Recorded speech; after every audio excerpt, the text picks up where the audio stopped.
Yo, balik lagi sama gue di channel Bernardin. Dan ya, pada kesempatan kali ini gue akan mengupdate lagi seputaran Bitcoinnya. Dan kemarin sudah upload untuk XRP dan Cardano ya.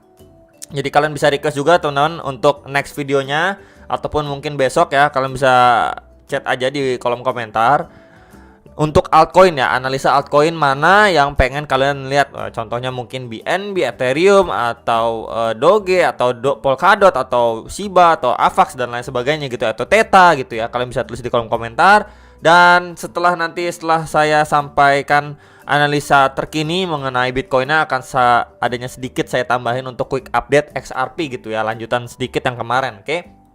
Jadi ini untuk si USD dominance dulu secara time frame 4 jam. Yes, terakhir kali ketika memang dia sudah breakdown ya, endlosor gitu ya. Dan tes ke box warna kuning ini, dia mendapati reaksi untuk melanjutkan kenaikan. Dan kita bisa lihat di sini secara time frame 4 jam dia mendapatkan rejection ya terhadap EMA 34 atau garis warna biru ini secara time frame 4 jamnya. So, yang perlu kita perhatikan, jikalau memang dia terus melanjutkan atau mengalami penurunan ya, maka yang akan kita lihat dia akan testing kembali ke box warna orange ini gitu ya. Dan itu potensially perlu sekali kita perhatikan. Kenapa? Karena terakhir kali di sini adanya reaksi yang lumayan signifikan sehingga dia nge-spike gitu ya, naik. Jadi potensially terbentuk yang namanya maybe double bottom juga bisa gitu ya. Untuk nantinya dia kemungkinan untuk bisa mantul lagi gitu. Jadi memang perlu sekali diwaspadai ketika memang dia melanjutkan penurunannya. Paling untuk jangka pendeknya atau terdekatnya perlu diperhatikan dulu area sini teman-teman. Di sini terakhir kali dia bounce ya. Ya di sini dulu itu di sekitaran 7,1 sampai 7,14%. Kalau dari box warna hijau ini dia jebol ya, endlosor ya, akan retest ke kisaran 6,9% gitu ya. Ini dulu area-area yang perlu diperhatikan untuk si USDT dominance. Tapi kalau misalkan dari area sini aja dia sudah mantul lah, maka kita kemungkinan akan melihat untuk si Bitcoinnya itu kembali tertekan lagi gitu kan. Sekarang ini lagi mantul dikit gitu kan. Jadi ini untuk area-area yang perlu sekali diperhatikan. Dan untuk resistennya masih di sekitar 7,38 sampai 7,4% untuk resistennya, karena di situ adanya confluence of resistance dan plus di situ ada EMA 34 juga adanya rejection terakhir kali dia ngetes ke kisaran itu. Jadi ini dulu yang perlu sekali area-area diperhatikan untuk jangka pendeknya terhadap si USD dominance. Next ini untuk si Bitcoin dominance, dia hanyalah masih tersideways aja. Jadi perlahan-lahan ini EMA 34 atau garis warna birunya ini nyamperin gitu ya, menghampiri untuk ditesting kembali seperti sebelumnya nih. Kita bisa lihat sebelumnya ini sudah lumayan jauh meninggalkan ya nih. Lumayan jauh meninggalkan, akhirnya dia nyentuh lagi ya, ataupun mendekati testing, dia kemudian melanjutkan penurunan. Jadi kurang lebih hampir sama nih ya. Dia turun sideways ya, menghampiri terus turun lagi nih. Ya turun sideways ini, sooner or later ini udah deket banget ya, pengen testing kembali. Nah kalau misalkan pertanyaannya, kalau misalkan dia mampu breakout, next target ke kisaran berapa di sini dulu teman-teman.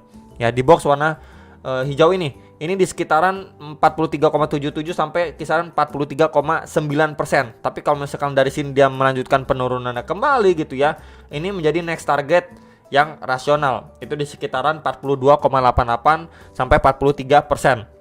Ya jadi area-area ini yang perlu sekali diperhatikan kalau dia breakout ke kisaran berapa. Tapi kalau misalkan dia breakdown ke kisaran berapa yang istilahnya masih possible lah untuk di retest oleh si Bitcoin dominance. Karena seperti sebelumnya dia hanyalah tersideways aja gitu ya. Tapi perlahan terus dia melanjutkan penurunannya. Setelah sebelumnya nih sempat nge-spike lumayan tinggi gitu ya, naiknya dari kisaran 42,2%-an sampai ke 48,5%-an gitu. Ya jadi itu beberapa area yang perlu sekali diperhatikan ya. Khususnya sangat berpengaruh untuk altcoinnya. Next ini untuk si Bitcoin secara daily time frame ya. Jadi kemarin sudah saya infokan juga bahasannya. Jadi terakhir kali ini tarikan Fibo ya dari swing low di sini ke swing high-nya di sini ya tuh ya. Ini dari swing low ke swing high-nya dia secara daily time frame. So kita mendapati beberapa golden ratio seperti retracement 0,6, 0,5 dan 0,3. Dan sekarang ini dia masih posisinya itu tertahan ya teman-teman.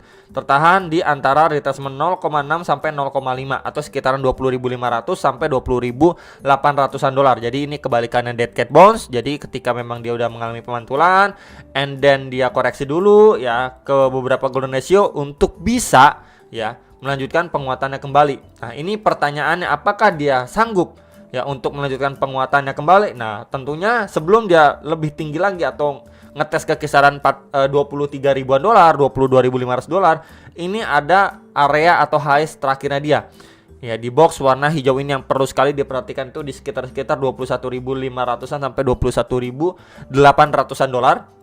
Itu adalah area yang harus di breakout, bener-bener true breakout sama Bitcoin secara dari time frame untuk kita bisa lihat melanjutkan penguatannya kembali. Tapi kalau misalkan dia ini cuman memantul sedikit aja gitu ya, nggak dibarengin dengan bullish candle next candle seperti ini nih ya. Jadi memang bisa kecenderungannya dia hanya mantul untuk create yang namanya lower high ya. Kita bisa lihat di sini. Di sini high. Nah, ini potensial lower high kalau dia nggak bisa naik lebih tinggi lagi.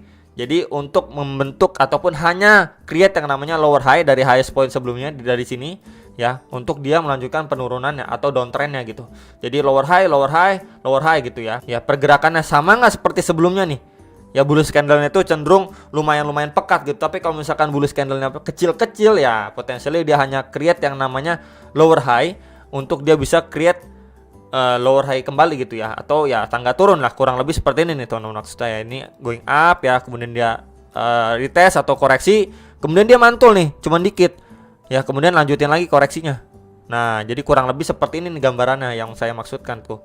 Ya, jadi pemantulan yang ada ya pada saat ini ya belum tentu untuk dia bisa lanjut lebih tinggi. Kalau misalkan dia ketahan terus dibanting lagi ya, dia cuman create yang namanya lower high dari highest area sebelumnya nih. Ya, jadi perpindahan gitu, transisi ya dari sebelumnya ini kita bisa lihat ya, untuk jangka pendeknya uptrend jangka pendek kemudian berubah jadi downtrend kembali gitu ya. Jadi hal seperti itu yang perlu sekali diperhatikan. Oke. Next ini secara time frame 4 jam untuk si Bitcoin. Untuk secara time frame 4 jamnya dia memang sempat sampai kisaran 20.500 dan sekarang ini posisinya sedang testing terhadap EMA 34 secara time frame 4 jamnya. Dan sempat nge-spike atau ngelewatin ya sampai 21.200-an, kemudian di sini lagi turun lagi secara time frame 4 jamnya. Jadi kalau misalkan dia mampu close di atas EMA 34 dan next candle itu lebih dikonfirmasi lagi, next candle-nya itu berada di EMA 34 atau garis warna biru ini ya, lebih potensi lebih kuat ya untuk dia nge-reach next target resistance di kisaran 21.600-an, 21.800-an dolar gitu ya. Nah, kemudian kalau misalkan saya tambahin ya, teman-teman, pakai trend line. Di sini terbentuk seperti trendline resisten nih ya, garis warna hijau ini, dan untuk supportnya seperti ini kurang lebih. Nah, ini kalau misalkan sekilas kita lihat itu seperti falling wedge pattern gitu ya. Jadi memang dia kurang lebih masih bermain di area sini aja, teman-teman. Yang perlu diperhatikan kalau dia reject seperti sebelumnya ini kan reject, dia turun lagi, ini reject, dia turun lagi. Ini kalau misalkan dia memang nggak mampu break ya, nggak mampu breakout ya, dia masih potensi untuk ngetes sampai bagian bawahnya nih. Tuh ya, entah itu antara lowest area sebelumnya di kisaran 20.500 atau di sekitaran trendline support bawah ini ya, di sekitaran 20.300 dolar ya, dimana itu menjadi area support dari si falling wedge pattern ini. Jadi itu area yang perlu sekali diperhatikan atau diwaspadai.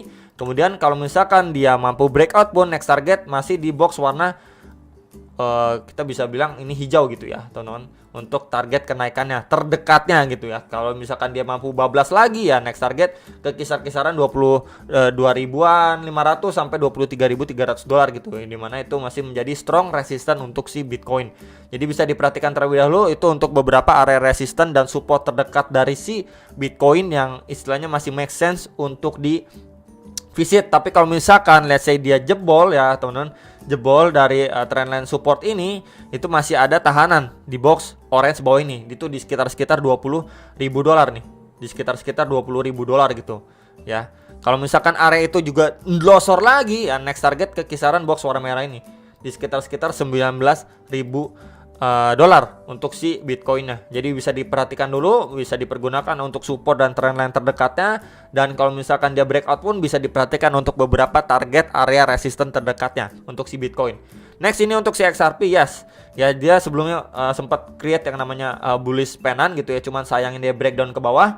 Seperti yang saya sampaikan kemarin, memang secara pattern itu bullish pennant itu lebih untuk condong dia bisa breakout ke atas gitu. Cuman balik lagi, itu bukan jaminan 100% dan akhirnya dia breakdown dari trendline supportnya plus juga dari EMA 34 atau garis warna biru secara time frame 4 jam.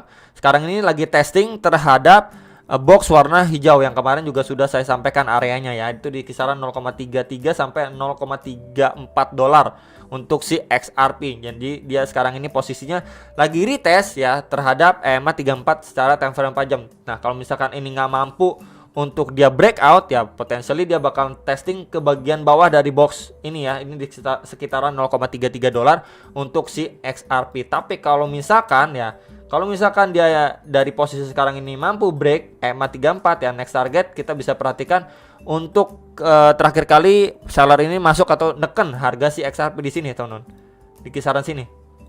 Ya, terakhir kali kita bisa lihat di sini red candle cukup besar masuk. Ini di sekitar 0,36 dolar. Ya, jadi area itu next target yang perlu sekali diwaspadai atau diperhatikan untuk si XRP. Jadi ini quick update aja yang nanya untuk si XRP, areanya terdekat, supportnya dan resistennya yang perlu diperhatikan ya. Jadi itu sekilas update aja untuk si XRP. Tapi kalau misalkan yang next area yang perlu sekali diperhatikan ya, kalau area ini aja juga jebol sebentarnya, kan saya tandain di sini.